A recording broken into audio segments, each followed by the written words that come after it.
scholars, especially in arts and humanities, they're against AI because they see it as an unknowable threat.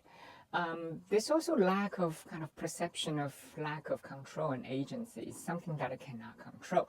It is true. It is kind of in the hands of few large corporations. They have full control, and your interaction with it would actually be used to feed into the large data set to further train their model for their benefit.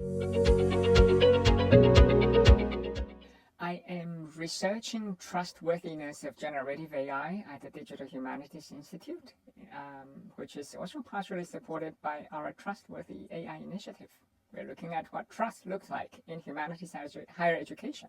Our goals are to have a lot of background custom prompts to make the AI teaching assistant behave as a productive thinking partner. Instead of merely summarizing a piece of assigned reading or helping students correct grammar, these are kind of lower end tasks. It is actually programmed to ask you questions. You know, here's a bot that you ask a question, sure, but it also asks you questions, and that's very unique.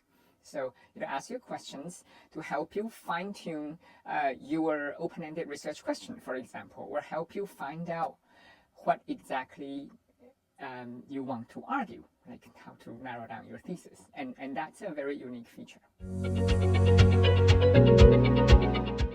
So when using this in class, I don't just have students use it to summarize this piece of reading, but actually we'll also look metacritically at how it is trained.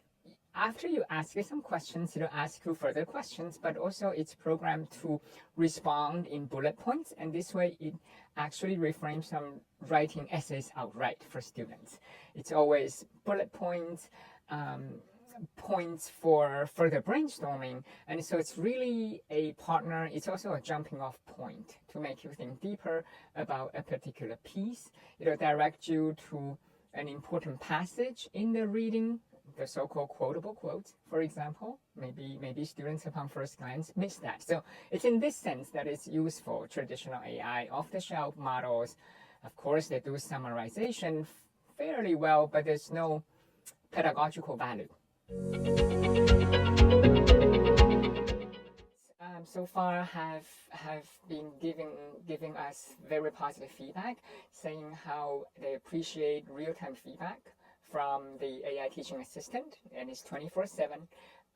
This level of anonymity that makes people very comfortable. Some people are, of course, socially shy. They may not feel as comfortable asking what they consider to be dumb questions in the office hours, but they can ask anything to the bot. I've also noticed somewhat disappointing usage pattern in that they may not have done the reading fully, and before class is scrambling time, so ask the AI to sum it up.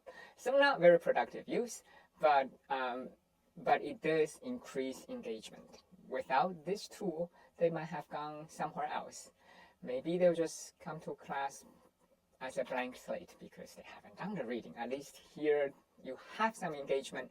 So that's kind of lower end use that I'm slightly disappointed in. I'm sure with progression of time we'll see improvement.